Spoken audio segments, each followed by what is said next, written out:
like, you know, you touched on how professionals were, they were trying to do everything they could, but how do you think they actually handled the whole experience with you? They were amazing. I mean, I I could not fault them in any way, you know. They all pulled together and they did everything they could. Like, I genuinely felt like they all loved him too, you know, from the nurses to the doctors to, you know, anyone else who had to come in, because we had quite a few different teams come in. We had the renal team, we had endocrinology, we had cardiology, you know, it was just, honestly, it was amazing. I could not have asked for a better place for him to have been born in, and better people to have been taking care of him from the beginning to the end. The midwives, when I was delivering him, when they were delivering him, they were amazing. When I had to move hospital, you know, because it's not easy being discharged from a hospital. I think the maximum you're supposed to stay is 5 nights when your baby's in neonates. That's how long they let you stay. Um, I ended up staying, I think, 2 extra nights because I think they were concerned, not about, I mean, physically I was okay, just about how I was going to cope. And then when they realized that my baby's really poorly, I literally went home for 3 nights, and then they gave me a room in the corridor next to his Oh, his ward, because they knew that I couldn't cope with the fact that what if he dies and I'm at home. yeah, um and and you know, they were just, it was horrible leaving your baby and then having to go and rest. You know, the nurses used to literally push me out the ward because they knew I'd had a C-section, and I was expressing and I was just doing everything and not looking after myself. So every night they used to be like, "You're only around the corner, we will knock on your door if we need you, and you know, anything, any change, we will come, we will knock," you know. But amazing. literally, as hard as it was, I couldn't have felt that I was leaving him with anyone better, Yeah, yeah, yeah. They were the right people to leave him with. because they cared and they loved him. That's amazing. Honestly, that's an amazing thing to hear. And I guess that was during your time in hospital. Obviously, to that those kind of 8 weeks where you were in hospital a lot. Obviously, I guess moving forward now, you know, kind of after he passed away, um, I guess, how did people kind of treat you then? You know, how do you think you were approached? Do you think people knew how to approach you? Are we talking hospital staff or now? Yeah, we could talk hospital staff, but you know, I was saying more so when, you know, everything had happened and now you've kind of gone away from hospital. Okay. um it it was an interesting experience. I still remember the day he passed away. So the hospital were really good in the sense that because they knew he was going to pass away, he passed away on a Sunday afternoon at 3:15, and they managed to get the paperwork through. And you know, I managed to get his body released and things within that evening, and we did his funeral, and he was buried by 8 o'clock. Which, you know, I was really, really glad for, because a swift burial is the best thing as per Yeah. beliefs, and you know, And that's they what understood that. I really did want. They did. And the hospital They did. understood that because you're Muslim, you know, we'll try and Yeah, release it. the hospital were very much, they asked me, what do you want? Do you want us to release the body or not? Um, because there was animosity between myself and his baby's dad's family and things like that. And, you know, we weren't necessarily on the same page throughout Sulaymaan's life. So the priority for the hospital were what was me, because they knew I was the one who was there the constantly throughout Suleiman's life. Um, so, you know, they prioritized what was best for me. Yeah. But at that stage, you know, for me, it was most important that if he's gone, that he goes to where he needs to go, which is to his, you know, to his grave. Yeah. Um, so they were really, I remember soon after they took his coffin to take him for burial, loads of, you know, South Asian from the community, lots of aunties were coming to try and console me, and a lot of them, the first thing they would be like is, it's okay, you know, you can have more. I remember thinking, God, it's been like 5 hours. And I never said anything at the time. I mean, I was quite composed, but I didn't have the psychological, I didn't have the strength to say anything. But I remember thinking, I don't want more right now. I only want him. Like at that stage, I couldn't even comprehend ever having any other child. For me, it was just like, you know, if I can't have What's him, that? I don't want anything else. And you know, I mean, 2 years on, I can say that, you know, uh, maybe one day I would like to hope that maybe I Yeah. might, but I still know that nobody will ever have his place. Nobody will ever be my firstborn again like he was. But Yeah. I think it's quite insensitive to say, you know, it's okay, you can have more. Yeah. Because, you know, it's just like, I'm sorry, what did you say? Like Yeah. that's literally how it feels. And I just, I think people think that what they're saying is to make you feel better, Yeah. but it doesn't. And I think it's it's highly insensitive, and it's possibly a thing within by culture that more of these things are said. But I also know from speaking to a lot of other people, you know, they do get it, not necessarily that immediately, but afterwards people are like, you know, well, you can try and have more children, or, you know, at least you've got the ones who are still living for people who have got others. And it's like, well, be thankful for the ones that you've still got. And it's like, wow, do you think just because, you know, when I've spoken to him, because obviously he was my only one, Mm. even they've said is, what makes you think I'm ungrateful for who I've got? And you Exactly. know, it's there's no comparison, you know, no, everybody has their own place in your life, Yeah. and no one can ever fill the hole of one child. Another child can't fill that hole. You Yeah. know, another child will come with its own place if it comes. Yeah. And I think people, there's a lot of at least, people will be like, at least this, or at least this, or, you know, people even said to me, well, you know, maybe, you know, he would have grown and he would have had no quality of life. At least he doesn't have to suffer.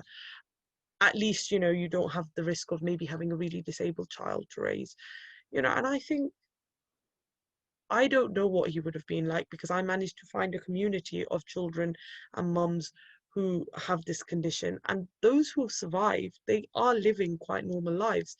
But in my head, it's just like, how can you think it makes me feel better to say, well, at least you're not raising a disabled child? There's loads of parents out there in the world that have children with some sort of special need or disability.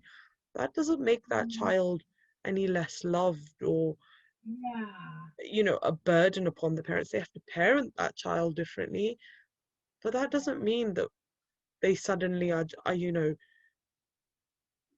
wish that they didn't have to do it. Do you know what I mean? Like, as a parent, you Yeah. to see them grow, you expect to raise them, you even expect that, you know, one day they're going to see you die. You Yeah. don't expect, like, It's the other way around. I Yeah. didn't see a positive pregnancy test and in my head think what I've experienced.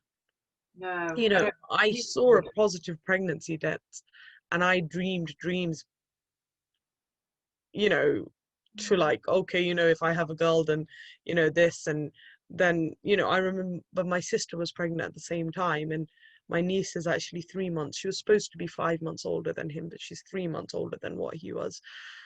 And you know, I watch her grow and it's amazing and I love it. And I know that I've spoken to parents who can't cope with having other children around, or, you know, but for me it's she's the joy of my heart. Oh, And I love seeing her grow. It's amazing because I see what I would have seen in my own. yes. But sometimes I think forward and I think to when she'll start school in 2.5 years, and it makes me really sad because I think I would have been one of those. And that's the thing, you know, when you lose a child, you lose everything that would have been. So Yeah. you lose first tooth, you lose first tooth loss, you lose first day of school, Yeah. you lose everything, you know, first step, So it first continues. pair of shoes, you know. Not like one thing, one time in your life, and that's it. It's not like that at all. It's I've like you spoken to continue. people who've lost their children 30, 35 years ago. And, you know, one of my aunties, so her youngest got married a couple of years ago, and she was telling me after Sulaymaan had died that, you know, at his wedding, I thought that, oh, you know, she was older than him. I would have got her married before him. You know, she was one of the happiest occasions of her life, but she still thought that, you know, I didn't get that with her. Even though, you know, she had two children before her and she had one child after her, you know, who've grown, who are healthy, who've got, you know, fulfilled lives, but it doesn't, it's not filled her hold.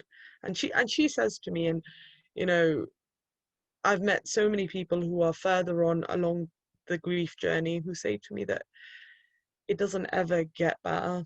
Mm, you know, people tend to also say, get over it now. You like, are you not over it? That's another thing that people Oh think, you my know, well, God. why are you not over it? It's been this long. Why are you still going on about it? And that's where you just think, well, okay, how am I just supposed to get over the fact that my child died? But you don't just get over it. It doesn't ever get better. And it's nice to have people that tell me that, because I suppose being younger and not knowing, it's been easier for me to know that it's never going to get better, so I'm never going to wake up waiting for it to get better. I know that Yeah. I'm learning to live with the pain, and you learn new every day, you know. You wake up and take each day as it comes, and you learn to live with the pain. And it could be that you have a year that's completely fine, and then it snowballs and you are in stuck in the moments just as if it's just happened all over again. And, you know, you just have to take it as it comes. You can't fight Yeah. the way it feels, because, as they say, it doesn't actually get better. I think one thing that, so obviously you've shared with us how, after Suleiman died, people are saying, especially now kind of South Asian, in the South Asian community in particular, oh, you can have another one, at least this, at least that. I think you've highlighted that really well, because actually these are really good examples of what not to say to Yeah. someone. And it's just something in the back of our minds to try and think, oh, before you say something, what are you actually saying, And obviously those kind of things did not help. Did you notice anyone trying to avoid talking to you? I've lost friends throughout this period. I found that people get awkward. Um, so I've had a lot of experiences where people have asked, do you have kids? And it's like, yeah, I do, but Yeah, he's in heaven. yeah, And then people will just be like, you know, and a lot of people will try and just, you know, hurry on the conversation or change the subject or end the conversation. And I think for me, and the thing is, for most people, if they've answered the question in that way, it means they're okay with it. They're okay with that conversation being brought up. Because I also know people who just choose not, who, if they haven't got any living children, they just say no. not because they are denying their child, but because they haven't got the energy, or they haven't got it, or sometimes it's just that day you haven't got it. But for me, I've always been comfortable talking about it, even if it makes me somewhat upset. I've always been happy to talk about him. It brings joy to my heart. But I have found Yeah. that people are just like, well, okay, now I don't know what to say. Okay, now let's just talk about something else. Or, Yeah. and they'll be like, oh, or there'll be the whole, oh, oh, that's really sad. You would have been such a good mom. And it's like, but I am still his mom, you Yeah. know.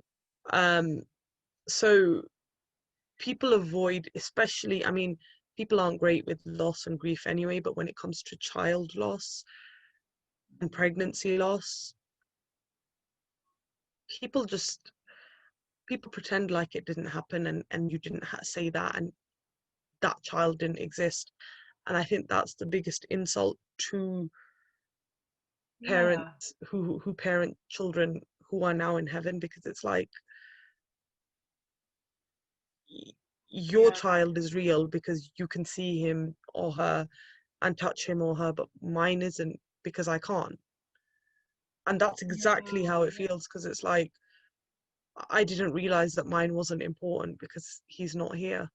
And that's the most hurtful thing, when people kind of deny his existence, because for me, it's the realest part of my life. It's what I lived through. It's the memories Yeah. that I Yeah. will live through for my life, because that's what I hold on to. That's what I have of him.